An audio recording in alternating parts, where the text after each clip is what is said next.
Hi everyone, good morning. तो कैसे हैं आप सब? होपफुली अच्छे होंगे और पढ़ाई लिखाई अच्छे से हो रही होगी। तो कल का जो टॉपिक था वो हमने इनकम्प्लीट ही छोड़ दिया था, अपना गैस्ट्रेशन वाला टॉपिक, जिसमें हम क्या कर रहे थे, जिसमें हम इम्प्लांटेशन के बाद कि जैसे जैसे डेवलप होता है वो आपका एम्ब्रियो और पूरा फीटल के फॉर्म में कन्वर्ट होता है, वो जो पूरा आपका पीरियड होता है 9 मंथ का, वो कहलाता है आपका गैस्ट्रेशन पीरियड। उसी के दौरान बीच में हम कुछ चेंजेस हमने देखे थे और उसके बाद हमने कहा था इसके आगे हम अगले लेक्चर में बात करेंगे।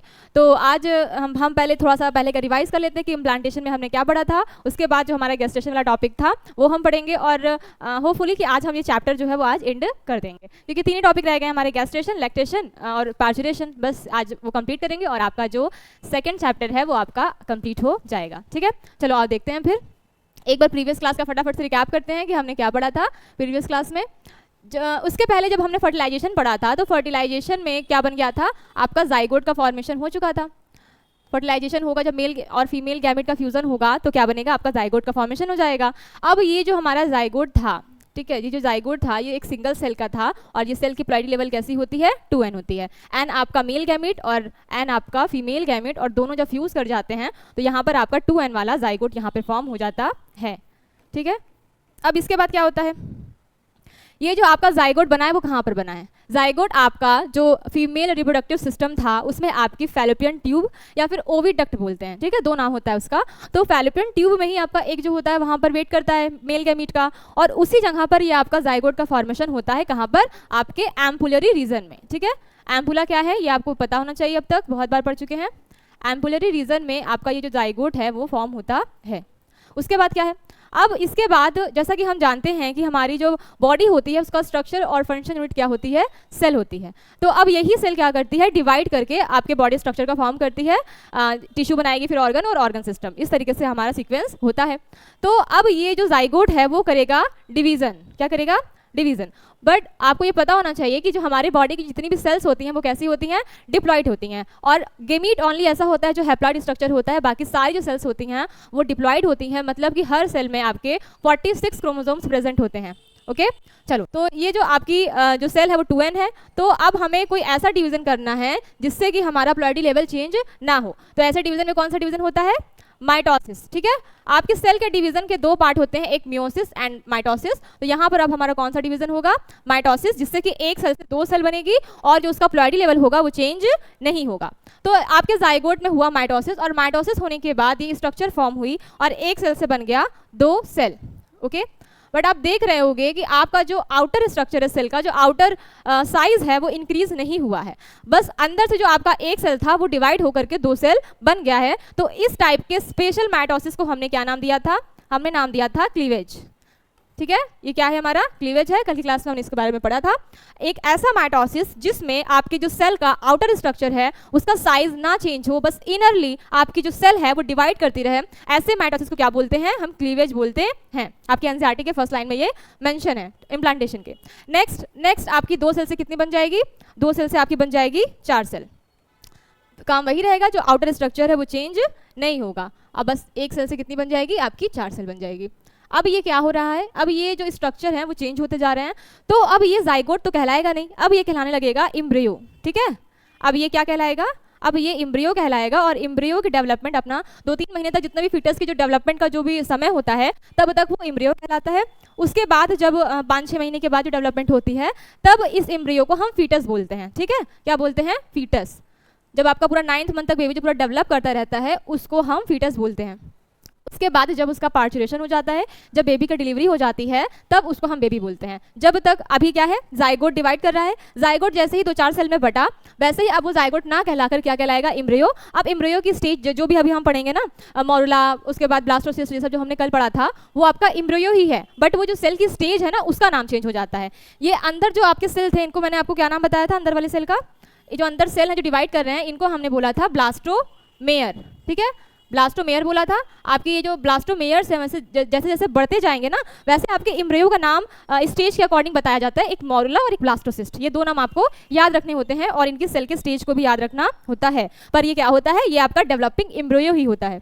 होपफुली आपको क्लियर हो रहा होगा कि क्या क्या एनसीईआरटी में है। देखो वर्ड्स बहुत सारे होते हैं बट उनको क्लियरली जानना जरूरी होता है कि एग्जैक्टली हम किस चीज़ को क्या बोल रहे हैं। ये क्वेश्चन किसी भी फॉर्म में किसी भी लैंग्वेज में आ सकता है, तो आपको हर तरीके से प्रिपेयर रहना पड़ेगा। ये क्या है, ये एक्चुअल में आपका एम्ब्रियो ही है, बट ये जो आपके ब्लास्टोमेयर सेल की जो क्वांटिटी है उसके इंक्रीज होने पर उसका नाम चेंज हो रहा है। क्या है, जब आपका ये जो एम्ब्रियो वाला पार्ट है वो आपका हो जाएगा, ठीक है, आपका 8 से 16 सेल, ये आपकी 4 बनी है, अब 4 से 8 बनेगी, फिर 8 से 16 बनेगी।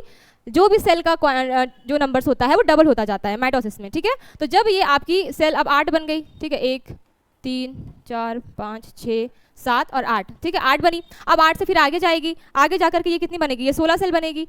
तो ये जो आपकी सेल की स्टेज है 8 से 16 तक की जो आपकी स्टेज है ब्लास्टोमेयर्स की, वो क्या कहलाती है, वो कहलाती है मोरुला, ठीक है। आपसे क्वेश्चन पूछ सकता है कि जब आपके ब्लास्टोमेयर्स 8 से 16 संख्या में हो, 8 से 16 नंबर्स में हो, तो वो इस स्ट्रक्चर को क्या कहा जाता है, तो उस स्ट्रक्चर को मोरुला कहा जाता है। ये बात आप क्या रखेंगे, याद रखेंगे, ठीक है। चलो इसके आगे क्या बात की थी हमने। अब मोरुला के बाद, मोरुला 16 सेल स्टेज है। अब मोरुला के बाद जो हमारी सेल ये सब अभी जो बन रहा था ना ये वाला, ये सब सारा हमारे कहाँ पर बन रहा है, ये सब हमारा बन रहा है फैलोपियन ट्यूब के ही अंदर। फैलोपियन ट्यूब, फैलोपियन ट्यूब में क्या है, फैलोपियन ट्यूब में जैसे कि ये हमारी जो ओवी यहाँ पे फिर ब्याई थी और यहाँ पे इस तरीके से हमारी फैलोपियन ट्यूब होती है और यहाँ पे यूट्रस होता है। तो जो इम्प्लांटेशन होना है वो तो हमारे यूट्रस में होना है और यहाँ पर जाइगोट बन जाता है। तो जाइगोट जैसे जैसे मूव करता रहता है ना, जाइगोट जैसे जैसे मूव करता है वैसे वैसे आपकी जो सेल की स्ट्रक्चर है, स्टेज है, वो चेंज होती रहती है। क्यों, क्योंकि ये माइटोसिस करना क्या कर देता है, स्टार्ट कर देता है। फैलोपियन ट्यूब में यहाँ पर आपका क्या बना था, जाइगोट, और जाइगोट मूव कर रहा है इम्प्लांट होने के लिए, और मूव करते ही करते वो क्या कर रहा है, ये सारे डिवीजन कर रहा है, जिनको हम क्या बोल रहे हैं, क्लीवेज बोल रहे हैं। ये जैसे ये मोरुला स्टेज आएगी वैसे आपका यहाँ पर आ जाएगा। अब जो नेक्स्ट स्टेज आपकी बनती है ब्लास्टोसिस्ट, वो आपकी बनेगी यूट्रस में। कहाँ बनेगी, यूट्रस में। और ये जो सारे डिवीजन हो रहे हैं, क्लीवेज हो रहे हैं, वो 7 दिनों के अंदर आपके ये सारे जो इम्प्लांटेशन का जो भी टाइम है वो कितना लगता है, 7 डेज लगते हैं। 7 डेज के अंदर आपकी जो ब्लास्टोसिस्ट की जो स्ट्रक्चर है वो फॉर्म हो जाती है। ब्लास्टोसिस्ट में जब क्लीवेज होती है तो कुछ अलग टाइप के सेल फॉर्म होते हैं, जिनका जो कैसे होते हैं, जो आपके पेरीफेरी पे लग रहे हैं, देख रहे हैं आप। और बीच में क्या होता है, बीच में कुछ सेल के ग्रुप बन जाते हैं। ये सब कल हम बात कर चुके हैं, ठीक है, बट एक बार फिर से रिवाइज करवा रहे हैं क्योंकि साथ ही साथ हमें आगे चलना है इसके। ये हमारी कौन सी स्टेज थी, ये हमारी थी ब्लास्टोसिस्ट। ब्लास्टोसिस्ट ये कितनी सेल की, ये कितने सेल की बनी होती है, 32 सेल की। अगर आपको ये पूछे कि 32 ब्लास्टोमेयर्स कौन से सेल स्टेज में होते हैं, तो आप क्या बताओगे, ब्लास्टोसिस्ट। ब्लास्टोसिस्ट में जो आपके सेल के अरेंजमेंट होते हैं वो डिफरेंट होते हैं बाकी सेल्स के अरेंजमेंट से। इसमें क्या होता है, इसमें पेरीफेरी पे सारे के सारे सेल्स लग जाते हैं और बीच में बस कुछ एक सेल, मतलब कुछ सेल्स का ग्रुप बन करके एक जगह पर यहाँ पर कन्वर्ट हो जाता है, और बाकी बीच में क्या बन जाती है, बीच में आपकी बन जाती है कैविटी, जिस कैविटी को हम बोलते हैं ब्लास्टोसील, ठीक है। ये जो कैविटी है क्या कहलाएगी, ब्लास्टोसील। और जो आपकी ये पेरीफेरी वाली जो आपकी सेल्स हैं तो वो आपकी कहलाती हैं ट्रोफोब्लास्ट। यानी कि आपका जो ब्लास्टोसिस्ट है वो ये 3 प्रकार की सेल से मिलकर के बना होता है। एक आपका क्या है, ट्रोफोब्लास्ट, एक आपका ब्लास्टोसील, और इसको हम बोलते हैं इम्ब्रियोब्लास्ट। जो आपके यहाँ पे सेल का ग्रुप बन चुका है एक साइड में, इसको हम बोलेंगे इम्ब्रियोब्लास्ट, या फिर इसको एनसीईआरटी में मेंशन है कि इनर सेलुलर मास इसको बोलते हैं, इनर सेलुलर मास। ये इस प्रकार की जो आपकी संरचना है वो क्या कहलाती है, वो कहलाती है ब्लास्टोसिस्ट। यहाँ तक भी कल हम बात कर चुके थे। अब इन ब्लास्टोसिस्ट में ये जो पूरी आपकी डिवीजन, जो भी आपकी डेवलपमेंट हो रही है आपके एम्ब्रियो में, वो कितने दिन में हुई है, वो ये 7 डेज में ये जो आपकी डिवीजन है वो कंप्लीट हो जाती है। और ये ब्लास्टोसिस्ट वाली ही अरेंजमेंट क्या होती है, आपके यूट्रस में जाकर के आपके इंडोमेट्रियम लेयर में इम्प्लांट हो जाती है। मैंने बताया था साथ ही साथ इन सारे स्टेज के आप में जो जोना पेल्सुडा लेयर है वो सारी साथ ही साथ चलती है, ठीक है। यहाँ पर जितना भी मैंने स्ट्रक्चर बनाए हैं इनके साथ साथ जो आपकी जोना पेल्सुडा लेयर है वो साथ ही साथ चलती है, जो आपकी एग में पाई जाती थी। आप में कोरोना रेडिएटा और जोना पेल्सुडा 2 लेयर पाई जाती थी। कोरोना रेडिएटा डिस्ट्रॉय कर जाती है, बट जोना पेल्सुडा साथ साथ चलती रहती है, कहाँ तक, आपके ब्लास्टोसिस्ट तक चलती रहती है। अब जब इम्प्लांटेशन का टाइम आता है तो ये जो आपकी जोना पेल्सुडा वाली लेयर है वो क्या कर जाती है, वो ब्रेक कर जाती है, और ब्रेक करने के बाद ये जो आपका इनर सेलुलर मास वाली साइड से आपकी इंडोमेट्रियम लेयर में जाकर के ये क्या कर जाती है, इंडोमेट्रियम लेयर में आपकी इम्प्लांट कर जाती है। कल मैंने आपको ये फिगर बना करके समझाया था ये बात, ठीक है।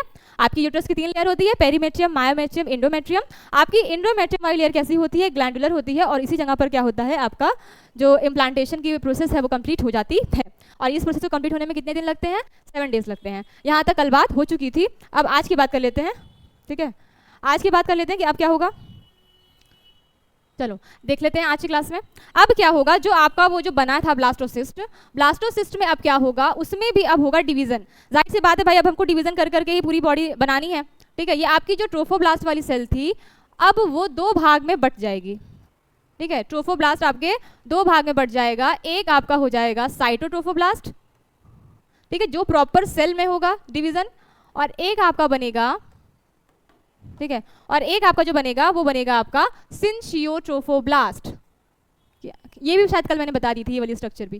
ठीक है, ये क्या थी आपकी सिंचियोट्रोफोब्लास्ट। ये क्या है, ये एक ऐसा सेल है सिंचियोट्रोफो जिसमें आपका सिर्फ न्यूक्लियर डिवाइड करेगा और आपका जो सेल है वो नहीं बनेगा। ठीक है, क्या है सिंचियोट्रोफोब्लास्ट, जिसमें क्या होगा, जिस आपके स्ट्रक्चर में सिर्फ क्या होगा, न्यूक्लियर का डिवीजन होगा और साइटोप्लाज्म मतलब सिर्फ कैरियोगेमी होगी, और इसमें साइटोप्लाज्म जो होगा वो डिवाइड नहीं करेगा, यानी एक प्रॉपर सेल यहाँ पर फॉर्म नहीं होगी। आपका कुछ इस तरीके से साइटोप्लाज्म पूरा एक लिक्विड के फॉर्म में साइड में पूल की तरह बना होगा, और उस पूल में आपके जो न्यूक्लियस हैं वो क्या करेंगे, स्विम कर रहे होंगे। ठीक है, तैर रहे होंगे, और जो आपकी अंदर वाली ट्रोफोब्लास्ट है वो प्रॉपर सेल में डिवाइड करेगी, जिसको हम बोलेंगे साइटोट्रोफोब्लास्ट। क्या बोलेंगे, साइटोट्रोफोब्लास्ट।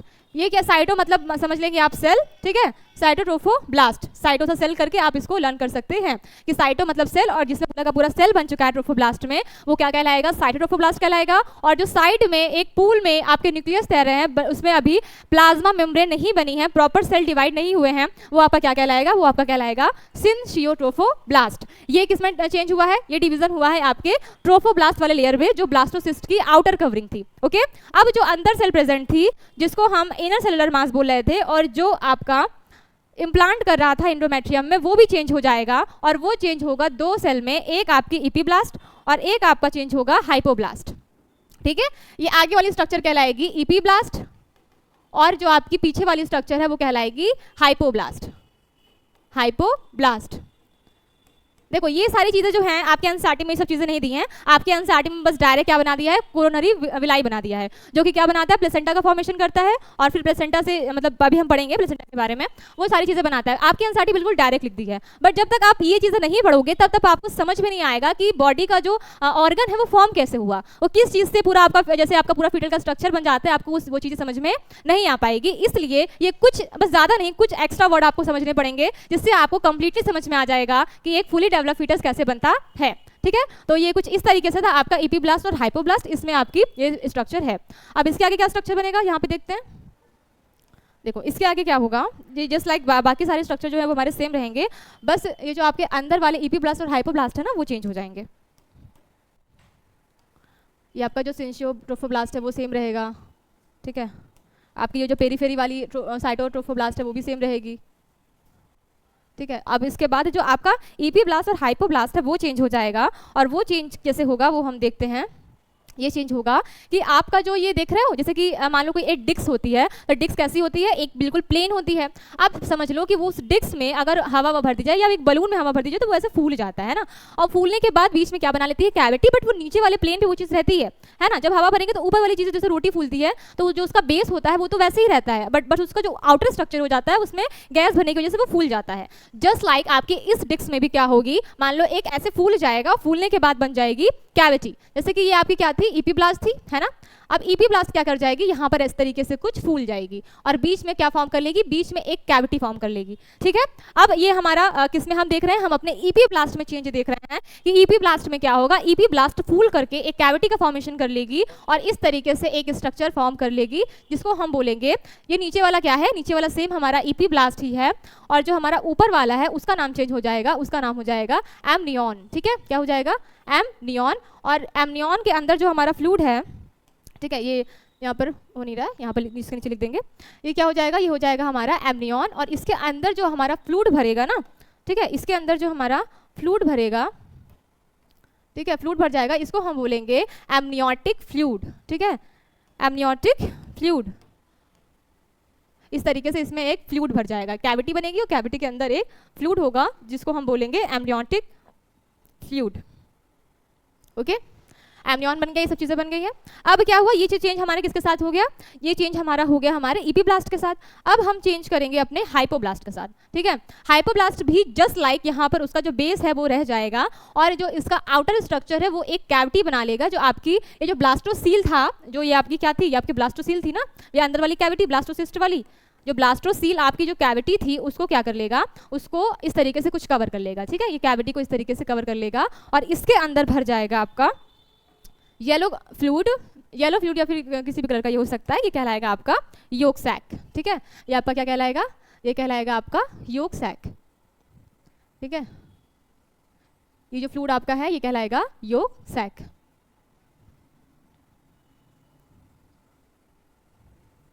ये भी आपका क्या हुआ, ये भी आपका इस तरीके से फूल गया और फूलने के बाद इसमें भी एक कैविटी बन गई और कैविटी बनने के बाद इसमें भी एक फ्लूइड लाइक स्ट्रक्चर भर गया जिसको हमने बोला योक सैक, ठीक है, योक सैक, ठीक है। यही सब क्या करेगा, यही सब आगे चल करके आपके जो बेबी जो फीटल का जो स्ट्रक्चर है वो क्या करेगा, वो फॉर्म करेगा, ठीक है। योक सैक, यहाँ तक आपको बात समझ में आई। यहाँ तक हमने क्या बात की, लास्ट क्लास में हमने ब्लास्टोसिस्ट के बारे में पूरी बात कर ली थी। आज हमको बात करनी थी ब्लास्टोसिस्ट के आगे डेवलपमेंट में, कि ब्लास्टोसिस्ट आगे कैसे डेवलप करके एक फीटस को बनाने वाला है, ठीक है। तो वो क्या होगा, ये आपकी जो इनर सेलुलर मास था जो आपका इपीब्लास्ट और हाइपोब्लास्ट में चेंज हो गया था वो भी अब डेवलप करके क्या बना लिया है, बना लिया आपका एमनियॉन और आपका इसके अंदर भर गया एमनियोटिक फ्लूइड। और यहाँ पर आपका जो हाइपोब्लास्ट था वो क्या किया है, वो बना लिया है वो भी एक कैविटी और उसमें क्या भर गया है, उसमें भर गया है आपका योक सैक। यहाँ तक बात समझ में आई। अब योक सैक के बाद भी यहाँ पर जो कुछ ब्लास्टोसील है, यहाँ पर भी अभी आप देख रहे हो कि कुछ कैविटी ब्लास्टोसील वाली भी बची हुई है ना। यहाँ पे देखो अभी कुछ कैविटी ब्लास्टोसील वाली रह गई है, ये वाली। तो इसमें अब क्या होगा, इसमें एक और फ्लूइड आकर के यहाँ पर भर जाएगा जिसको हम बोलेंगे, ठीक है, जिसको हम बोलेंगे एक्स्ट्रा एम्ब्रियोनिक फ्लूइड, ठीक है। क्या बोलेंगे इसको हम, इसको बोलेंगे एक्स्ट्रा एम्ब्रियोनिक मीजोडर्म, ठीक है। ये क्या है आपकी, ये पूरी क्या कर लेगी, ये पूरी इस तरीके से कैविटी को आपकी जो मीजोडर्म है वो इस तरीके से पूरी की पूरी कवर कर लेगी और इसको हम बोलेंगे एक्स्ट्रा एम्ब्रियोनिक मीजोडर्म, ठीक है। इस तरीके से पूरा का पूरा जो पूरी जगह है इसको क्या कर लेगी, इसको पूरा इस तरीके से कवर कर लेगी। इसको हम क्या बोलेंगे, इसको हम बोलेंगे एक्स्ट्रा एम्ब्रियोनिक मीजोडर्म, इस वाले पार्ट को extra embryonic mesoderm, mesoderm, okay. यहाँ तक क्लियर है। क्या बताया मैंने कि हाइपोब्लास्ट इपोब्लास्ट में कुछ इस तरीके से चेंजेस आए हैं कि ये क्या हुआ, कैविटी फूल गई है और कैविटी फूलने के बाद जो आगे वाली लेयर है वो कन्वर्ट हो गई है एमनियॉन में और आपकी जो हाइपोब्लास्ट वाली जो कैविटी थी वो फूल करके बना ली है योक सैक। और बची हुई जो आपकी कैविटी बच गई थी ब्लास्टोसील वाली, ब्लास्टोसिस्ट के स्ट्रक्चर में जो कैविटी थी वो बची हुई कैविटी में आपका भर गया है, क्या भर गया है, एक्स्ट्रा एम्ब्रियोनिक मीजोडर्म, ठीक है। ये भी एक लिक्विड लाइक स्ट्रक्चर है जो कि इसको पूरा इस स्ट्रक्चर को पूरा फिल कर दिया है और अब यहाँ पर सारी की सारी कैविटी क्या हो चुकी है, फिल हो चुकी है। यहाँ तक बात समझ में आई, ओके। यहाँ तक अगर स्क्रीनशॉट वगैरह लेना है तो ले लो, क्योंकि अब आपके फिर मीजोडर्म में कुछ चेंजेस आएंगे और फाइनली आप जो हम बनाना चाह रहे हैं, हम बनाना चाह रहे हैं कोरियन, ठीक है। हम कोरियन बनाना चाह रहे हैं ताकि उसी कोरियन से क्या बनती है, आपकी प्लेसेंटा का फॉर्मेशन होता है। और प्लेसेंटा आप समझ जानते ही हो कि प्लेसेंटा जो होती है वो बेबी और मम्मी के बीच की एक जॉइंट मतलब एक कड़ी होती है जो कि आप जो भी न्यूट्रिशन होता है, ऑक्सीजन होता है या फिर बेबी की जो भी चीज़ें मम्मी से चाहिए होती है वो प्लेसेंटा के थ्रू ही बेबी को मिलती है। तो हम मेनली बनाना क्या चाहते हैं, हम प्लेसेंटा बनाना चाहते हैं ताकि जो मैटरनल बॉडी यानी कि जो मम्मी की बॉडी है और जो फीटल की बॉडी है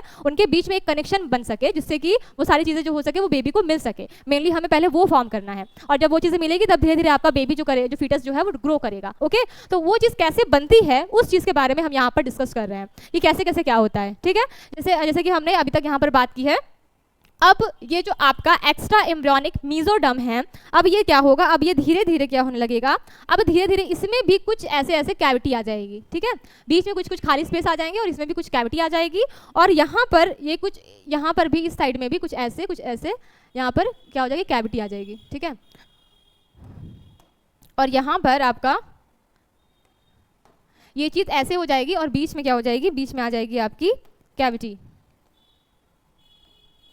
ठीक है। यहाँ पर ये कुछ इस तरीके से कॉर्ड जैसी आपकी जो मेसोडर्म है वो रह जाएगी, बाकी जगह पे क्या आ जाएगा, बाकी जगह पर भी आ जाएगी कैविटी। बात समझ में आ गई। और ये जो आपको ये चीज दिख रही है, ये लंबी सी, ये बनाएगी अम्बिलिकल कॉर्ड। अम्बिलिकल कॉर्ड क्या होता है, बेबी से एक रॉड जैसी स्ट्रक्चर होती है जो कि प्लेसेंटा को जोड़े हुए होती है, ठीक है। बेबी को भी कुछ मतलब कोई तो ऐसा स्ट्रक्चर चाहिए बेबी का ना जो उस प्लेसेंटा से जुड़ा हुआ हो, कि जब बाहर से मम्मी, जब प्लेसेंटा से मम्मी का भी कुछ पार्ट जुड़ा होगा, बेबी का भी कुछ पार्ट जुड़ा होगा, जब प्लेसेंटा के द्वारा कुछ चीज हमको बेबी को देनी होगी तो उसके लिए कोई एक कनेक्शन चाहिए ना। वो जो कनेक्शन होता है वो एक रॉड लाइक स्ट्रक्चर होता है, जिसको हम क्या बोलते हैं, जिसको हम बोलते हैं अम्बिलिकल कॉर्ड। इसी अम्बिलिकल कॉर्ड में बेबी की जो वीन्स हैं, जो भी चीजें हैं, जो भी नालिकाएं, जो भी डक्ट्स वगैरह हैं, वो ज्वाइन करेंगे आपकी प्लेसेंटा को, और प्लेसेंटा से जो भी न्यूट्रिशन, ऑक्सीजन या फिर जो भी चीज हमको चाहिए वो इसी अम्बिलिकल कॉर्ड द्वारा फीटस को यहाँ पर मिलेगा। बात समझ में आ रहा है। तो यही जो आपका एक्स्ट्रा एम्ब्रियोनिक मेसोडर्म है वो बाकी जगह पे तो कैविटी आ गई है, लेकिन कुछ जगह बच गई है, और यही आगे जाकर क्या फॉर्म कर लेगी, आपकी अम्बिलिकल कॉर्ड का फॉर्मेशन कर लेगी। और बाकी ये जो बची कुची जो आपकी एक्स्ट्रा एम्ब्रियोनिक मेसोडर्म है,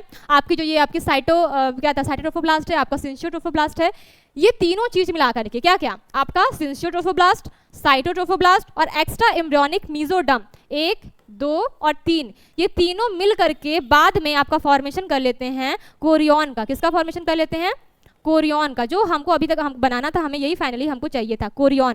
अब यही कोरियन आगे करके क्या बना लेगा, आपकी प्लेसेंटा का फॉर्मेशन कर लेगा। तो मेनली हम अभी क्या बनाने की कोशिश कर रहे थे, कोरियन। कोरियन किस किन चीजों से मिलकर के बनता है, आपके साइटोट्रोफोब्लास्ट, आपके सिंसियोट्रोफोब्लास्ट और आपका ये जो लास्ट वाला जो ये बना था एक्स्ट्रा एम्ब्रियोनिक मेसोडर्म, इन तीनों को मिला करके आपका क्या बन जाएगा, आपका बन जाएगा कोरियन। लेकिन आपके एनसीईआरटी में कोरियोनिक विलाई टर्म दी हुई है, कोरियन ना देकर कोरियोनिक विलाई टर्म दी है, वो क्या होता है अभी वो भी समझेंगे। यहाँ तक आपको पूरी बात समझ में आई। एक बार फिर से हम देख लेते हैं, ठीक है। जैसे कि हमने क्या बात की थी, सबसे पहले क्या बना, जाइगोट बना, ठीक है। जाइगोट बनने के बाद क्या बना, जाइगोट बनने के बाद आपका एम्ब्रियो बना, उसके बाद आपकी मोरुला स्टेज आई, फिर मोरुला के बाद आपका क्या बना, मोरुला के बाद आपका ब्लास्टोसिस्ट बना, ठीक है। ब्लास्टोसिस्ट बनने के बाद क्या हो गई, इम्प्लांटेशन हो गई। इम्प्लांटेशन ये पूरा कितने दिन में हो गया, 7 दिन में पूरी जो आपके ब्लास्टोसिस्ट था वो यूट्रस में जाकर के इम्प्लांट हो गया। अब इम्प्लांटेशन के बाद वो जो ब्लास्टोसिस्ट वाला स्ट्रक्चर है उसमें फिर से चेंजेस आएंगे, और चेंजेस आकर के पूरा जो एक प्लेसेंटा, अम्बिलिकल कॉर्ड, फीटल का डेवलपमेंट, ये सब पूरा हमको देखना था। तो सबसे पहले हमने वो चीज़ बनाने की कोशिश की, जानने की कोशिश की, जो कि एक फीटस को और एक मम्मी की बॉडी को, मैटरनल बॉडी को कनेक्ट करती है। जिस जंक्शन से, जिस यूनिट से आपकी जो मम्मी का जो भी न्यूट्रिशन है, जो भी जैसे होता है ना कि जो भी मम्मी खाती है या फिर जो भी न्यूट्रिशन लेना होता है, जो भी सांस लेनी होती है, ऑक्सीजन लेना होता है, वो सब बेबी फीटस को कहाँ से मिलता है, अपनी मम्मी से ही मिलता है। तो वो एक कनेक्शन हम ढूंढ रहे थे जो कि क्या होता है, प्लेसेंटा होता है। और प्लेसेंटा का फॉर्मेशन किससे होता है, कोरियन से होता है। किससे होता है, कोरियन से, ठीक है, कोरियन से। तो उसी कोरियन को बनाने के लिए अब हमने आगे बात की कि जो आपका जो ये ब्लास्टोसिस्ट वाला स्ट्रक्चर था वो चेंज हो गया किसमें, वो आपका चेंज हो गया आपके इस वाले स्ट्रक्चर में, किसमें, आप ट्रोफोब्लास्ट, ठीक है। आपकी जो ट्रोफोब्लास्ट वाली स्ट्रक्चर थी वो 2 पार्ट में चेंज हो गई, किसमें, साइटोट्रोफोब्लास्ट जो कि एक प्रॉपर सेल बना था, और एक डिवीजन हुआ आपका सिंसियोट्रोफोब्लास्ट जो कि आपका सिर्फ क्या था, एक लिक्विड था, और उसमें जो न्यूक्लियस है वो सिर्फ तैर रहे हैं, वो अभी प्रॉपर सेल मेम्ब्रेन उसमें नहीं आई थी। उसके बाद क्या हुआ था, उसके बाद आपका जो अंदर वाला इनर सेलुलर मास था, जो जिस साइड से जाकर के यूट्रस में इम्प्लांटेशन होता है, वो आपका चेंज हो गया इपीब्लास्ट और हाइपोब्लास्ट में। ये 2 डिस्क लाइक स्ट्रक्चर में चेंज हुआ। चेंज होने के बाद कुछ इस तरीके से इसकी संरचना हो गई, और बीच में बची थी आपकी ब्लास्टोसील कैविटी। अब क्या हुआ, अब उसके आगे एक और स्टेप बढ़ा। ये सब कब हो रहा है, ये सब आपका 2nd वीक में हो रहा है, 2nd वीक ऑफ प्रेगनेंसी। कब हो रहा है, 1st वीक में इम्प्लांटेशन होती है और 2nd वीक में आपकी ये सब चल रहा है, 2nd वीक ऑफ प्रेगनेंसी, इसकी डेवलपमेंट चल रही है, ठीक है, प्रेगनेंसी, ठीक है। अब फिर उसके बाद क्या हुआ, उसके बाद आपका जो इपीब्लास्ट और हाइपोब्लास्ट था वो कुछ इस तरीके से कैविटी बना लेता है, और जो उसके बेस वाला नाम है, बेस वाला नाम चेंज नहीं होता है, ठीक है। ये आपका इपीब्लास्ट है, ये आपका हाइपोब्लास्ट है, बट वो जो फूल करके एक कैविटी फॉर्म किया है वो अलग हो जाता है, ठीक है। इपीब्लास्ट जो फूल करके जो कैविटी से फॉर्म किया उसको हम एमनियन बोलेंगे, ऊपर वाली लेयर को, और इसके अंदर जो लिक्विड भरा हुआ है उसको एमनियोटिक फ्लूइड बोलेंगे। एमनियोटिक फ्लूइड, एमनियोटिक फ्लूइड क्या होता है, एमनियोटिक फ्लूइड जब, जैसा कि मैंने आपको कल भी बताया था कि वो क्या होता है, बेबी की जो जितनी भी सारी इन्फॉर्मेशन होती है वो आपके एमनियोटिक फ्लूइड में मिल जाती है। जब डॉक्टर्स एमनियोटिक फ्लूइड को इंजेक्शन के द्वारा इसको लैब में सर्च करेंगे तो बेबी की जो भी जेंडर है, उसमें क्या डिजीज है, मतलब एवरी इन्फॉर्मेशन, ट्विंस हैं क्या है, सारा का सारा आपको ये एमनियोटिक फ्लूइड में आपको ये जो भी नॉलेज है वो आपको मिल जाती है। जो इन्फॉर्मेशन है फीटस की वो आपको ग्रोइंग फीटस के बारे में पता चल जाता है, ओके। उसके बाद ये जो आपका इपीब्लास्ट वाला स्ट्रक्चर है, ये आपका योग सैक है, ये सब क्या करेगा, ये सब आपके आगे जो बनने फीटस से बनने वाले जो ऑर्गन्स है उसमें बनने में क्या करेगा, हेल्प करेगा। कैसे करेगा अभी हम देखेंगे। फिर क्या हुआ था, फिर मैंने बताया था कि जो बची कुछ ब्लास्टोसील थी उसमें एक और चीज नहीं बन गई थी, extra embryonic mesoderm. Extra embryonic mesoderm पूरे यहाँ पर पूरा फिल हो गया था। फिल होने के बाद फिर से उस एम्ब्रियोनिक मेसोडर्म में थोड़ी थोड़ी सी फिर से उसमें खाली जगह बनने लगी, थोड़ी थोड़ी सी फिर से उसमें बीच में कैविटी बनने लगी, और यहाँ वाली जो कैविटी थी उसकी जो वो जस्ट लाइक अम्बिलिकल कॉर्ड, ये क्या बनने वाले, ये बाद में क्या बन जाएगी, ये बन जाएगी अम्बिलिकल कॉर्ड। अम्बिलिकल कॉर्ड क्या होता है, अम्बिलिकल कॉर्ड एक कनेक्शन हो जाएगा आपके प्लेसेंटा से, ठीक है। फीटल और बॉडी के बीच का जो कनेक्शन है, जो एक रॉड लाइक स्ट्रक्चर होती है, वो क्या कहलाती है, अम्बिलिकल कॉर्ड। जब बेबी का पार्चुलेशन होता है तो देखते हो ना एक रॉड लाइक स्ट्रक्चर, वही क्या होती है आपकी अम्बिलिकल कॉर्ड होती है, ओके। ये एक्स्ट्रा एम्ब्रियोनिक मेसोडर्म क्या बना देगी, अम्बिलिकल कॉर्ड। और ये तीनों मिलकर के आपके कौन कौन से, साइटोट्रोफोब्लास्ट, सिंचियोट्रोफोब्लास्ट और एक्स्ट्रा एम्ब्रियोनिक मेसोडर्म, ये तीनों स्ट्रक्चर मिलकर के क्या बना देंगे, आपका कोरियन का फॉर्मेशन कर देंगे। होपफुली यहाँ तक आपको पूरी बात समझ में आ गई होगी। ये जो पूरा पेज है ये आपके एनसीईआरटी से बाहर है, आई नो, बट अगर आपको जानना था कि किस तरीके से हर एक पार्ट का फॉर्मेशन होता है तो आप इस तरीके से जान सकते हैं, अदरवाइज आप अपने एनसीईआरटी से डायरेक्ट भी इसको पढ़ सकते हैं। चलते हैं अब इसके आगे हम, ओके। अब बात आ जाती है पूरे एनसीईआरटी पे कि जैसे इसमें लिखा हुआ है कि after implantation trophoblast converted into finger like projection called Korean villi. ये आपके साथ फर्स्ट लाइन है आपके किसमें, गैस्ट्रेशन में, ठीक है। तो उसका मतलब क्या है, उसका मतलब ये है, ये जो आपका कोरियन बन गया है, 3 लेयर से मिलकर आपका कोरियन बना है ना, आपका ये था, ठीक है, ये वाला स्ट्रक्चर था, उसके बाद आपका यहाँ पर साइटोट्रोफोब्लास्ट है, ठीक है, उसके बाद आपका क्या था, सिंचियोट्रोफोब्लास्ट है, ठीक है, यहाँ पर आपका सिंचियोट्रोफोब्लास्ट है। उसके बाद अंदर आपकी जो थोड़ी सी वो रह गई थी आपकी एक्स्ट्रा एम्ब्रियोनिक मेसोडर्म की जो कैविटी है वो रह गई थी, वो चीज़ था, 3 चीज़, ठीक है। ये मिला करके क्या कर लेते हैं, ये फिंगर लाइक प्रोजेक्शन बना लेते हैं, जिसको हम क्या बोलते हैं, जिसको हम बोलते हैं कोरियोनिक विलाई, ठीक है, कोरियोनिक विलाई बोल देते हैं। ये क्या होता है, ये उन्हीं लेयर्स का क्या होता है, एक फिंगर लाइक प्रोजेक्शन होता है, जिस लाइक फिंगर लाइक ऐसे उभरे हुए संरचना बन जाती है, फिंगर लाइक प्रोजेक्शन, जिसको हम क्या बोलते हैं, जिसको हम बोलते हैं आपका कोरियोनिक विलाई, ठीक है। यहाँ तक बात हो गई है, यहाँ तक समझ में आ रहा है बात। और अब हम क्या देखेंगे, अब हमारा कोरियोनिक विलाई बन गया है। ये कोरियोनिक विलाई क्या है, ये आपका फ्यूचर प्लेसेंटा है, यही आपका आगे जाकर किस में फॉर्म हो जाएगा, आपके प्लेसेंटा में फॉर्म हो जाएगा। प्लेसेंटा को बनने में लगभग कितना दिन लग जाता है, 2.5 to 3 मंथ्स लग जाते हैं आपके, ठीक है, 2.5 to 3 मंथ्स आपके लग जाते हैं formation of placenta, formation of mature placenta या फिर fully develop, formation of fully develop placenta. इसको बनने में आपके लगभग इतने मंथ्स लग जाते हैं। और बनता कैसे है वो आपको मैंने समझा दिया कि किन लेयर के थ्रू ये बनता है। या जो आपका ये कोरियोनिक विलाई जो आपका प्रोजेक्शन है वही क्या करता है, आपका ये फॉर्मेशन कर देता है प्लेसेंटा का। अब अंदर वाली बात करते हैं कि अंदर क्या होने वाला है। जो आपका इपीब्लास्ट और हाइपोब्लास्ट था वो क्या काम करेगा, आपका जो इपीब्लास्ट था वो कौन से कलर में था, शायद इसमें था, देख लेते हैं, पिंक में था, ओके। सेम बनाते हैं ताकि आपको प्रॉब्लम ना हो। कहाँ गया, ये था, चलो देखते हैं इसमें।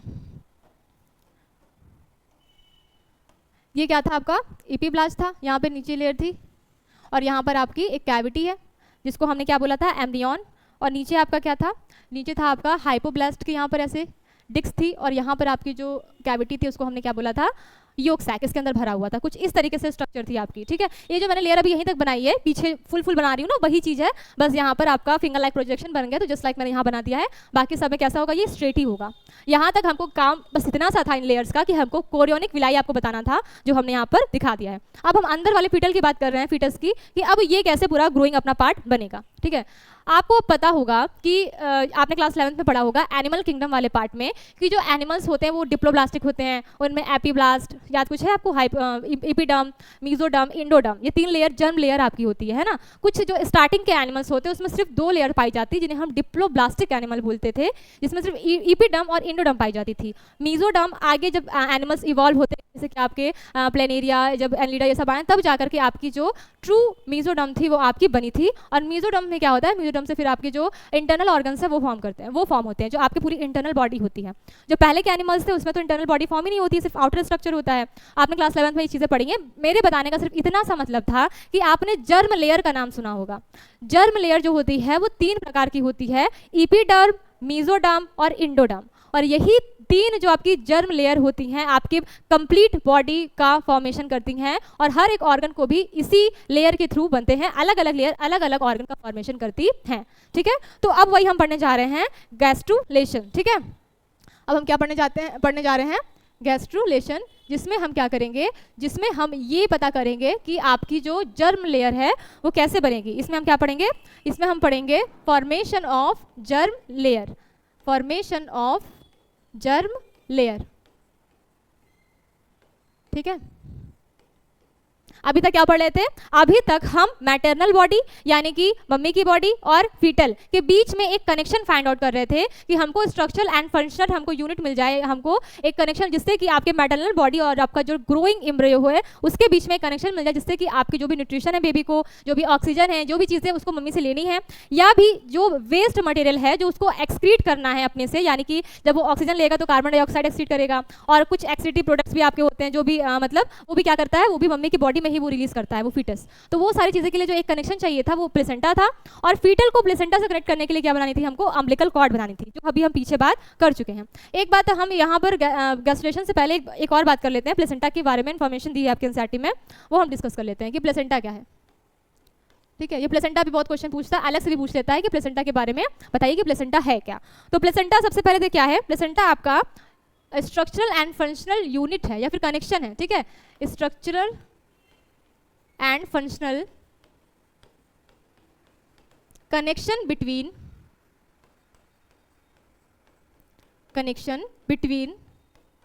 maternal body यानी मदर की बॉडी, ओके, मैटरनल बॉडी, आपके एनसीईआरटी में मैटरनल टर्म यूज है तो हम आपको उससे इंट्रोड्यूस करवा रहे हैं, एंड ग्रोइंग या फिर डेवलपिंग, ठीक है, डेवलपिंग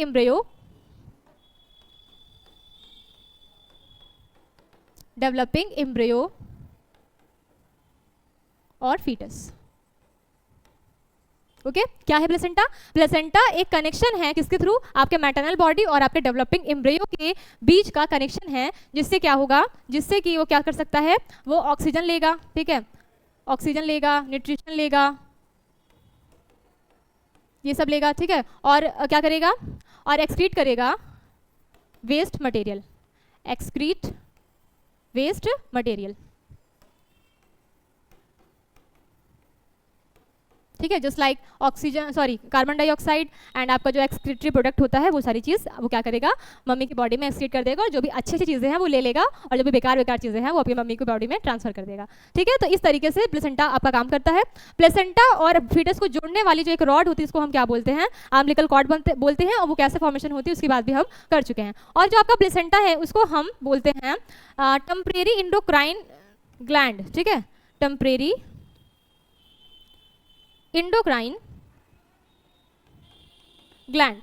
अब ग्लैंड का काम क्या होता है, ग्लैंड का काम होता है हार्मोन का सिक्रेशन करना, जस्ट लाइक आपका प्लेसेंटा भी बहुत सारे हार्मोन का सिक्रेशन करता है, जो कि एक प्रेगनेंसी को मेंटेन करने के लिए बहुत ज़्यादा इंपॉर्टेंट रोल प्रेजेंट करता है। प्लेसेंटा प्रेगनेंसी के मतलब समझ लो कि पूरा जो एक रिस्पॉन्सिबिलिटी होता है वो किस पे होता है, प्लेसेंटा पर ही होता है। प्रोजेस्टेरॉन है, एस्ट्रोजन है, HC, मतलब अभी बात कर लेते हैं, इन सब के बारे में भी बात हम कर लेते हैं। प्लेसेंटा आपके बहुत सारे हार्मोन को सिक्रेट करता है, जिससे कि जो फीमेल की बॉडी है वो एप्लीकेबल होती है किसके लिए, प्रेगनेंसी कैरी करने के लिए। कौन कौन से, एक आपका HCG हार्मोन सिक्रेट करता है, ये कब सिक्रेट होता है पता है, एक्चुअली में HCG हार्मोन के थ्रू ही आपके प्लेसेंटा का फॉर्मेशन होता है, इसलिए बोल देते हैं कि ये जो हार्मोन है वो प्लेसेंटल हार्मोन है।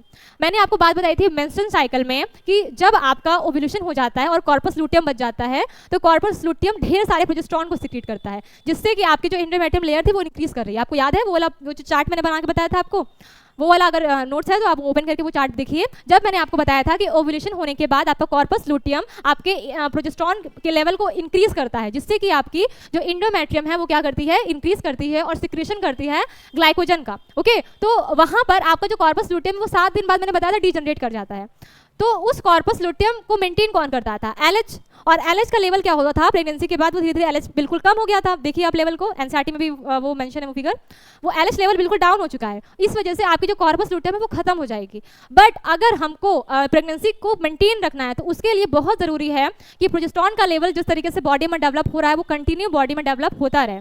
इस वजह से वहाँ पर आपका यूट्रस में काम करता है HCG हार्मोन, जिसका फुल फॉर्म होता है human chorionic gonadotropin hormone, gonadotropin hormone. Okay ये हार्मोन क्या करेगा, ये हार्मोन आपके कॉर्पस लुटियम को डीजनरेट होने से रोकेगा और उसको जिंदा रखेगा, जिससे कि कॉर्पस लुटियम प्रोजेस्टेरोन के लेवल को आप मैटरनल बॉडी में मेंटेन रखेगी, जिससे कि प्रेगनेंसी में कोई भी बाधा है वो ना आए, कोई भी प्रॉब्लम्स ना आए। ठीक है, फिर जैसा कि हमने बात किया कि प्लेसेंटा क्या करेगी, आपके प्रोजेस्टेरोन लेवल को मेंटेन करेगी, लेकिन मैंने आपको बताया है कि प्लेसेंटा फॉर्म होने में लगभग 2.5 से 3 महीने का समय लगता है। अब इन 2.5 से 3 महीने में भी आपकी जो फीमेल की बॉडी है उसमें प्रोजेस्टेरोन लेवल को डेवलप ही रखना है। उस वजह से आपका एक हार्मोन सिक्रीट होगा जिसको हम बोलेंगे HCG हार्मोन, और यही हार्मोन क्या करेगा, उस समय जब तक प्लेसेंटा फॉर्म नहीं हुई है आपके मम्मी की बॉडी में आपके जो प्रोजेस्टेरोन का लेवल है वो क्या करेगा, मेंटेन करके रखेगा। ठीक है, प्रोजेस्टेरोन का लेवल क्या करेगा, मेंटेन करके रखेगा। इस वजह से इस हार्मोन को क्या बोलते हैं, प्लेसेंटल हार्मोन बोलते हैं। लेवल को क्या करेगा, मेंटेन रखेगा। ओके, ये बात हो गई तब की। और एक हार्मोन और होता है, मतलब और भी हार्मोन्स होते हैं, एक होता है आपका HPL। ठीक है, ये दूसरा हार्मोन है। ये क्या, इसका फुल फॉर्म क्या होता है, इसका फुल फॉर्म होता है ह्यूमन प्रोलैक्टिन, नहीं उसको क्या बोलते हैं, placental, yes placental, human placental lactose, lactose. ठीक है, ये क्या होता है, ह्यूमन प्लेसेंटल लैक्टोज। ठीक है, ये हार्मोन क्या करेगा, ये हार्मोन आपका काम करता है आपके मैमरी ग्लैंड के डेवलपमेंट में। ठीक है, ये प्लेसेंटा से निकलने वाला हार्मोन क्या काम करेगा, ये काम करेगा आपके जो फीमेल है, जब मैमरी ग्लैंड का डेवलपमेंट तो वैसे चालू हो जाता है पहले से ही, जब हम फीमेल की सेकेंडरी ग्रोथ होती है तो उसके साथ साथ आपका मैमरी ग्लैंड भी प्रोलैक्टिन हार्मोन की वजह से चालू हो जाता है होना।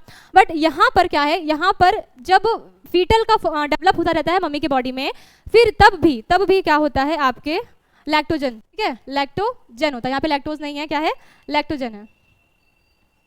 ठीक है, लैक्टोजन है, इसका फुल फॉर्म क्या है, ह्यूमन प्लेसेंटल लैक्टोजन। ये क्या काम करेगा, ये काम करेगा मैमरी ग्लैंड्स के जो ग्लैंड्स होंगे उसके ग्लैंडुलर के सिक्रीशन को उस समय इंक्रीज कर देगा, जिससे क्या हो सके, जिससे मिल्क का प्रोडक्शन वहाँ पर क्या हो जाए, शुरू हो जाए। क्या हो जाए, मिल्क का प्रोडक्शन वहाँ पर शुरू हो जाए।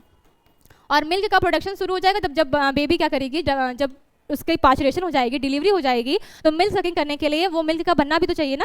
तो उस समय जो डेवलप होता है सेकेंडरी डेवलपमेंट के समय मैमरी ग्लैंड, वो ठीक है, बट जब फीटल आ जाता है तो हर चीज़ का सिक्रेशन को हमें उससे ज़्यादा डेवलप करना है। ठीक है, हर चीज़ का सिक्रेशन, तो ये काम कौन करेगा, जो ग्लैंड्स का जो सिक्रेशन जो कम हो रहा था उसको इंक्रीज कर देगा कौन, आपका HPL हार्मोन, यानी कि प्लेसेंटा से निकलने वाला लैक्टोजन हार्मोन, जो आपके मैमरी ग्लैंड्स में जो ग्लैंड्स प्रेजेंट है उसके सिक्रेशन को क्या कर देगा, इंक्रीज कर देगा। इससे क्या हो जाएगा आपका मिल्क प्रोडक्शन। उसके बाद और भी हार्मोन है, जैसे कि एस्ट्रोजन है, ठीक है, प्रोजेस्टेरोन है, इन सब का भर के सिक्रीशन चाहिए।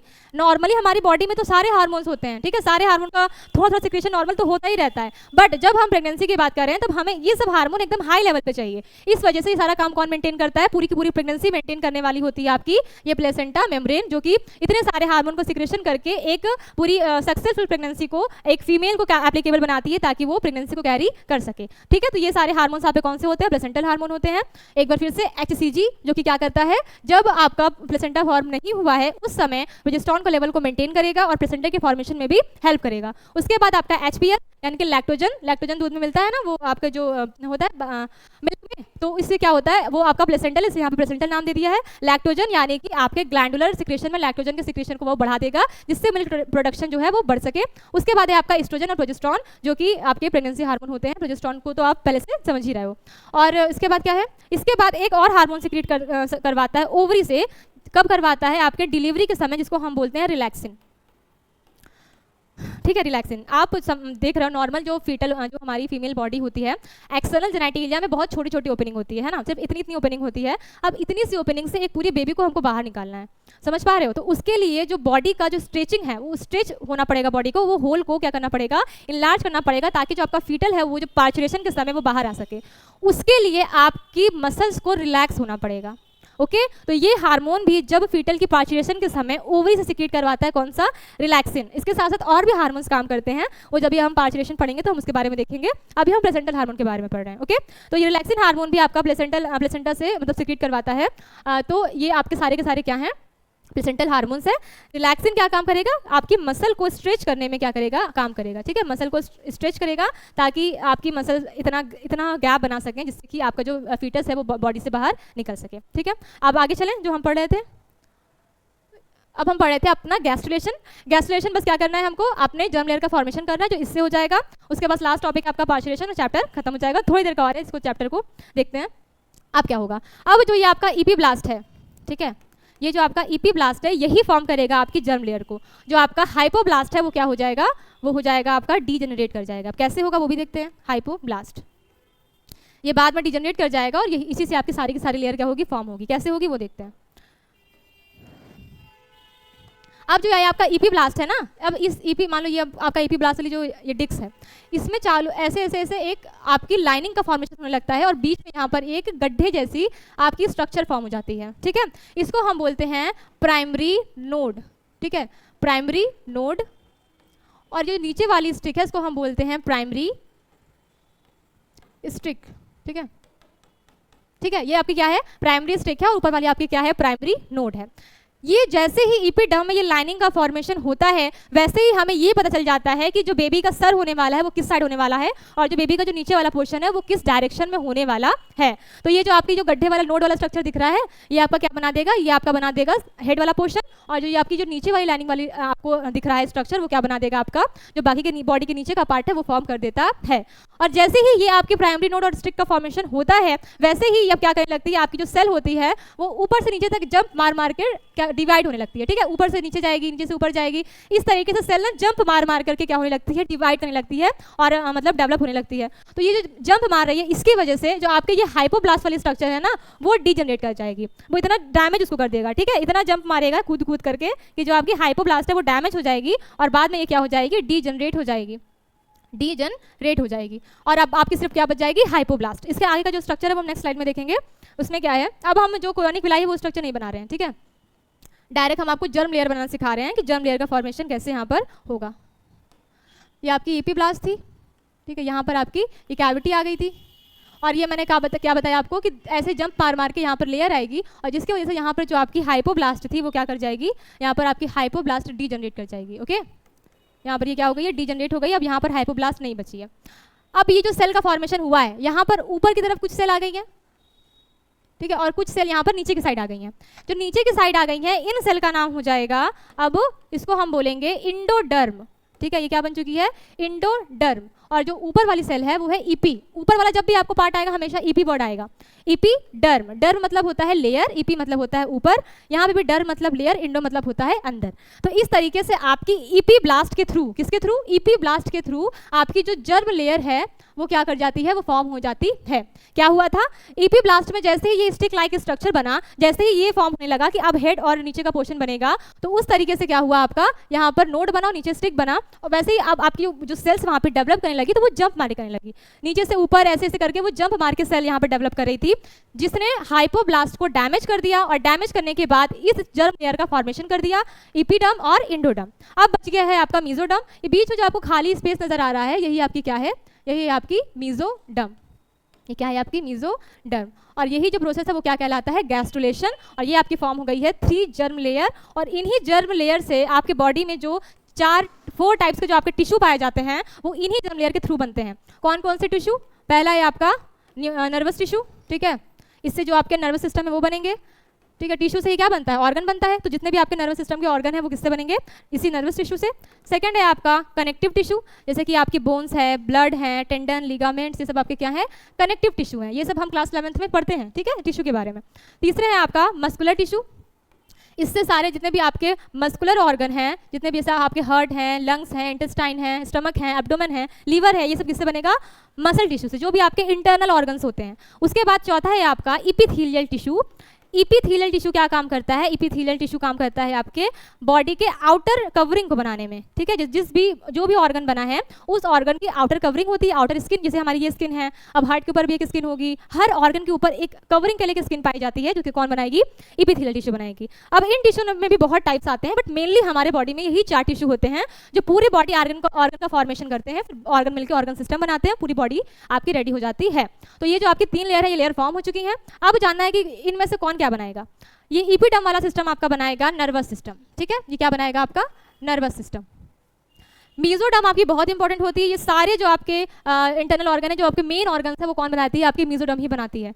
कौन कौन से मसल वाले जितने भी टिश्यू हैं और जो आपके कनेक्टिव टिश्यू हैं एंड कनेक्टिव टिश्यू, ये कौन फॉर्म करेगी, मीजोडर्म।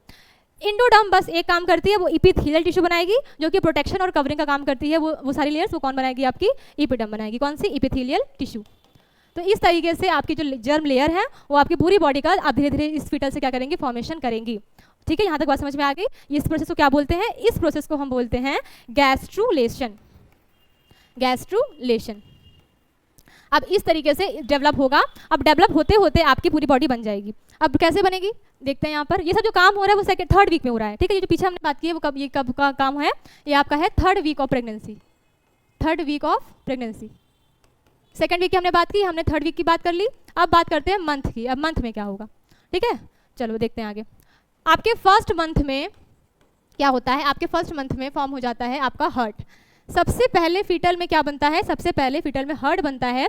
जब जैसे ही 1 मंथ होता है ना, वैसे ही जो डॉक्टर्स होते हैं वो आप स्टेथोस्कोप से हार्ट बीट को सुनते हैं। ठीक है, सबसे पहले 1 मंथ में क्या बन जाता है, आपका हर्ट का फॉर्मेशन हो जाता है कंप्लीटली। सेकंड मंथ में क्या होता है, सेकंड मंथ में आपकी जो लिम्स हैं, ठीक है, फिंगर्स हैं, ये सब फॉर्म हो जाती है। लिम्स हैं, फिंगर्स हैं, एक्सटर्नल जेनिटलिया है, ये सब क्या होता है, ये सब आपके सेकंड मंथ में फॉर्म हो जाता है। ये आपको याद रखना है। एक्सटर्नल जेनिटलिया पूछता है कि भाई कौन से मंथ में कौन चीज़ फॉर्म हुआ है, इसलिए आपको बता रहे हैं। फर्स्ट मंथ में हार्ट की साउंड भी सुनाई देती है। सेकंड मंथ में लिम्स, फिंगर, एक्सटर्नल जेनिटलिया ये सब फॉर्म हो जाता है। फिर आपका थर्ड मंथ में क्या होता है, थर्ड मंथ में आपके जो हेड के बाल हैं, ठीक है, जो हेयर्स हैं वो आ जाएंगे। ठीक है, हेयर्स आ जाएंगे आपके ये सर पर, ठीक है, हेड पर, अभी बॉडी पर नहीं आए, अभी सिर्फ हेड पर आए हैं। ठीक है, हेयर्स आ जाएंगे, नहीं सॉरी, ये इसमें आपके ऑर्गन सिस्टम बनेंगे। सॉरी, 5th मंथ में हेयर्स आते हैं। इसमें आपका क्या होगा, इसमें आपके ऑर्गन सिस्टम कंप्लीट हो जाएंगे। 3 मंथ में जितने भी ऑर्गन्स होते हैं बॉडी में वो सारे ऑर्गन और ऑर्गन सिस्टम पूरे क्या हो जाएंगे, पूरी डेवलप हो जाएंगे। ऑर्गन सिस्टम पूरा बॉडी में बन जाएगा। जो भी है आपका लंग्स है, किडनी, मतलब पूरा एक स्ट्रक्चर जो बॉडी का ऑर्गन्स में होता है वो सारे ऑर्गन आपके 3 मंथ तक बन जाते हैं। बनने के बाद अब क्या होगा, अब उनका डेवलपमेंट होता है। ओके, अब मान लो 4th मंथ में आपकी एंजाइटी कुछ नहीं बोलती है, 4th मंथ में बोलती है कि मतलब गैप है, कुछ नहीं है। 5th मंथ में बताती है कि जो हेड के आपके हेयर्स हैं वो क्या हो जाते हैं, ग्रो हो जाते हैं। ठीक है, और क्या होता है, और बेबी का फर्स्ट मूवमेंट होता है। फर्स्ट मूवमेंट ना, जो होता है ना बेबी लात मार ऐसा कुछ होता है ना, जो फील होता है कि हाँ कुछ हो रहा है, बेबी पूरा मूव करेगा, बेबी की मूवमेंट चालू हो जाएगी, पूरे स्ट्रक्चर बन जाएंगे और हेयर्स भी आ जाएंगे आपके मतलब बेबी के सर पे, और ये सारे काम आपके 5th मंथ तक हो जाते हैं। उसके बाद क्या होता है, ठीक है, 6 मंथ 7 मंथ है, इन सब में चलो 6 मंथ का भी देख लेते हैं। 6 मंथ में क्या होता है, 6 मंथ में जो आईलिड्स होते हैं, आईलिड्स हैं, आई लैशेस हैं, ये सब सेपरेट हो जाते हैं अलग अलग, पूरा एकदम मतलब क्यूट सा स्ट्रक्चर बन जाएगा। ठीक है, आईलिड्स क्या हो जाते हैं, सेपरेट हो जाते हैं, आई लैशेस बन जाते हैं सेपरेट। ठीक है, आई लैशेस भी फॉर्म हो जाएंगी, और बॉडी पे जो हेयर्स हैं, जो बॉडी के जो रुएं हम बोलते हैं वो भी आ जाते हैं। ठीक है, बॉडी हेयर्स भी आ जाते हैं। और ये सब करने के बाद 7वां 8वां मंथ गैप, और 9th मंथ में बोला जाता है कि 9th मंथ में आपका जो एकदम फुली डेवलप फीटस है वो रेडी हो जाता है। फुली डेवलप फीटस, ठीक है, फुली डेवलपमेंट कर दिया मैंने, चलो ठीक है, फुली डेवलपमेंट ऑफ फीटस। तो इस तरीके से मंथ वाइज हमने देख लिया कि कौन कौन से मंथ में कौन कौन सी चीज़ बनती है। फर्स्ट मंथ में आपका हार्ट विथ हार्ट बीट, ठीक है, और फिर सेकंड मंथ में आपके लिम्स, फिंगर, एक्सटर्नल जेनिटलिया ये सब बन जाएगा। थर्ड मंथ में आपके जो जितने भी बॉडी के मेन ऑर्गन्स हैं सब फॉर्म हो जाएंगे। फिर 5वें मंथ में आपके सर पे बाल आ जाएंगे, उसका मूवमेंट शुरू हो जाएगा। उसके बाद 6 मंथ में आईलिड्स जो है सब, ये सब आईलैशेस सब बन जाएंगी, सब सेपरेट हो जाएंगी अलग अलग, बॉडी पे हेयर्स आ जाएंगे, और आपके 6 भी हो गया। 9th मंथ में फुली डेवलप फीटल आपका बन जाएगा। अब आएगा फुली डेवलप का इजेक्शन, यानी कि अब माइंड को ये सेंसेशन मिलेगा कि बेबी अब पूरा डेवलप हो चुका है। अब फिर उसके बाद क्या होता है, फिर फीमेल को वो जो पेन होता है डिलीवरी के समय वो होने लगता है, फिर हॉस्पिटल जाते हैं और फिर पार्चुरेशन वाला जो प्रोसेस है वो होता है। लास्ट बस हम देखते हैं अपना लास्ट टॉपिक जिसका नाम है आपका पार्चुरेशन। पार्चुरेशन इसमें क्या होता है, इसमें हम यूट्रस का फिगर एक बार फटाफट बना लेते हैं जिससे आपको समझ में अच्छे से आ जाएगा। इसी से बना लेते हैं। अब इन सब का तो कुछ काम है नहीं वैसे, चलो ठीक है फिर भी बना लेते हैं। ये आपका यूट्रस है फटाफट वाला, ये आपका वजाइना है, ये आपका सर्विक्स है। ये दोनों मिलकर क्या बनाता है, ये दोनों मिलकर बनाते हैं बर्थ कैनाल। बर्थ कैनाल मतलब कि जहाँ से आपका जो फीटल है वो क्या करेगा, बाहर आएगा। ठीक है, कौन कौन सा, आपका सर्वाइकल कैनाल और वजाइना मिला करके क्या क्या, ये भी आप याद रखेंगे, सर्वाइकल कैनाल प्लस वजाइना मिला करके आपकी बन जाती है बर्थ कैनाल। ओके, चलो देखते हैं क्या है। अब क्या होगा, अब जैसा कि मैंने आपको बताया था कि जो आपका यूट्रस होता है वो 3 लेयर से मिलकर के बना होता है। पहला वाला पेरीमेट्रियम, दूसरा वाला मायोमेट्रियम, और अंदर वाला इंडोमेट्रियम जिसमें कि बेबी इम्प्लांट था। अब इंडोमेट्रियम का काम तो भाई हो चुका है, उसने बेबी को डेवलप कर दिया है। अब यहाँ पर आपका काम है किसका, मायोमेट्रियम का। मायोमेट्रियम कैसी जो लेयर है, मायोमेट्रियम आपकी कैसी थी, मस्कुलर, ठीक है, मस्कुलर और कॉन्ट्रैक्टिव लेयर थी। ठीक है, मस्कुलर लेयर है और जो कैसी है आपकी सॉफ्ट और कैसी है कॉन्ट्रैक्टिव है, यानी कि वो क्या कर सकती है कॉन्ट्रैक्शन कर सकती है। ठीक है, अब मान लो जैसे ही आपका ये जो पूरा छोटू सा फीटस है उसको बना लेते हैं, ऊपर कुछ इस तरीके से है, नीचे ऐसे हेड है और ये ऐसे है, ये आँख है उसकी कुछ इस तरीके से है। ठीक है, बहुत ग्रोइंग फीटस तो है नहीं, हेड उसका नीचे है, यहाँ पे उसकी आई है, इस तरीके से कुछ इमेजिन कर सकते हैं। ठीक है, ये आपका फुली डेवलप फीटस है। जैसे ही ये डेवलप करेगा वैसे ही ये हार्मोन सिक्रीट करेगा एंड्रोजन। ठीक है, फीमेल हो या मेल हो दोनों ही एंड्रोजन हार्मोन सिक्रीट करेंगे। अगर ये आपका ये क्या करेगी, ये आपकी जो प्लेसेंटा है यहाँ पर फॉर्म की है, ठीक है, यहाँ पे जो आपकी प्लेसेंटा फॉर्म हुई है ये इस एंड्रोजन हार्मोन को कन्वर्ट कर देगी किसमें, आपके इस्ट्रोजन हार्मोन में। ठीक है, इस्ट्रोजन हार्मोन में कन्वर्ट कर देगी और ये इस्ट्रोजन हार्मोन आपके मायोमेट्रियम पे प्रेजेंट रिसेप्टर्स, ऑक्सीटोसिन के जो रिसेप्टर हैं मायोमेट्रियम पे, उसको इंक्रीज कर देगा और ये रिसेप्टर्स जा करके आपके फीमेल के पिट्यूटरी पर ये रिफ्लेक्ट करेंगे कि क्या करो भाई तुम ऑक्सीटोसिन हार्मोन का रिलीज करो। आपके पोस्टीरियर पिट्यूटरी से आता है। ठीक है, आपकी पोस्टीरियर पिट्यूटरी से ये आपको सिग्नल आएगा कि आप क्या करो ऑक्सीटोसिन हार्मोन को सिक्रीट करो और ये ऑक्सीटोसिन हार्मोन क्या करता है हाईली विगरस करता है। ठीक है, हाईली विगरस इन यूट्रस। ठीक है, यूट्रस को खूब तेज से क्या करता है कॉन्ट्रैक्ट करता है खूब। जब जैसा कि मैंने आपको बताया था जब आप एरिया कम करोगे तो प्रेशर इंक्रीज हो जाएगा। जैसे ऊपर वाला एरिया जो होगा विग्रस होगा वैसे ही नीचे क्या होगा आपकी मसल स्ट्रेच होती जाएगी और जैसे ही यहाँ पर ये जो मसल्स हैं आपकी स्ट्रेच होंगी वैसे ही और सिग्नल जाएगा। ठीक है, जैसे यहाँ पे मसल स्ट्रेच हो रही है और सिग्नल जा रहा है कि और ऑक्सीटोसिन रिलीज करो और यही इसी ऑक्सीटोसिन की हेल्प से ये जो आपकी मसल है वो क्या होगी रिलैक्स होगी और साथ ही साथ रिलैक्सिन हार्मोन भी सिक्रीट हो रहा है। जैसा कि मैंने अभी पहले आपको बताया था सारे हार्मोन्स मिल करके ये क्या करेंगे यहाँ पर फीमेल की बॉडी को स्ट्रेच करेंगे ताकि जो बेबी का पार्चुरेशन है वो इस बर्थ कैनाल के थ्रू हो सके। बेबी को फुली डेवलप बेबी को आपके फीमेल बॉडी से डिलीवर करने की प्रोसेस क्या कहलाती है पार्चुरेशन कहलाती है। ठीक है, पार्चुरेशन कहलाती है और यहाँ पर जो आपका पूरा बेबी है वो क्या हो चुका है डिलीवर हो चुका है। कैसे ऑक्सीटोसिन और रिलैक्सिन के हेल्प से। क्या होगा आपकी जो मायोमेट्रियम लेयर है इस पर ऑक्सीटोसिन के रिसेप्टर प्रेजेंट होते हैं। वो रिसेप्टर कब एक्टिवेट होते हैं जब बेबी जो है वो फुली डेवलप हो जाता है।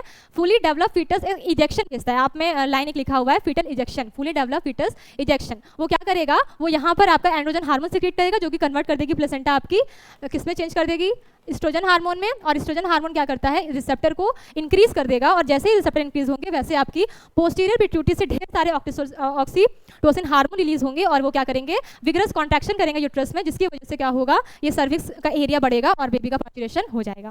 अब लास्ट बेबी डिलीवर हो चुका है। एक छोटा सा टॉपिक है लैक्टेशन। लैक्टेशन ज़्यादा कुछ नहीं है, ये क्या है फर्स्ट मिल्क जो बेबी सक करता है ना, फर्स्ट मिल्क सक करता है जो फर्स्ट मिल्क सकिंग जो होता है उसमें क्या होता है उसमें एक क्लोस्ट्रम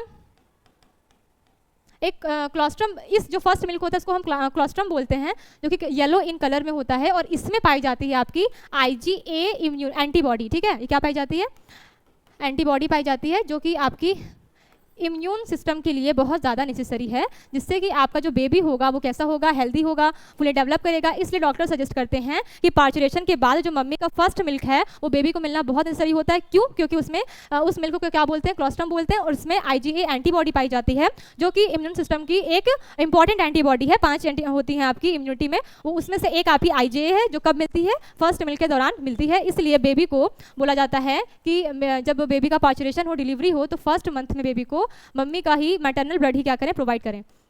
फर्स्ट मंथ में क्या करें मैटरनल ब्लड ही क्या करें प्रोवाइड करें, यानी कि मम्मी का मिल्क ही उसको मिले, मैटरनल मिल्क ही प्रोवाइड करना चाहिए। Provide because it is necessary for baby health. ठीक है, ये आपका यहाँ पर क्या होता है आपका चैप्टर होता है खत्म। ठीक है, ये आपका लास्ट टॉपिक था लैक्टेशन। लैक्टेशन में बस आपको इतना सा याद रखना है कि जो बेबी मम्मी का फर्स्ट मिल्क सक करता है उसको हम क्या बोलते हैं क्लोस्ट्रम बोलते हैं। वो येलो कलर में होता है और उसमें IgA एंटीबॉडी पाई जाती है जो एंटीबॉडी बेबी को हेल्दी रखने में उसकी हेल्थ को मेंटेन रखने के लिए बहुत नेसेसरी है। इसलिए ये सजेस्ट करते हैं डॉक्टर कि फर्स्ट मंथ क्या किया जाए बेबी को मम्मी का दूध ही पिलाया जाए। तो यहाँ पर आपका जो पूरा का पूरा चैप्टर था 2-3 टॉपिक थे, हमने पूरे टॉपिक को कंप्लीट कर लिया आज की क्लास में।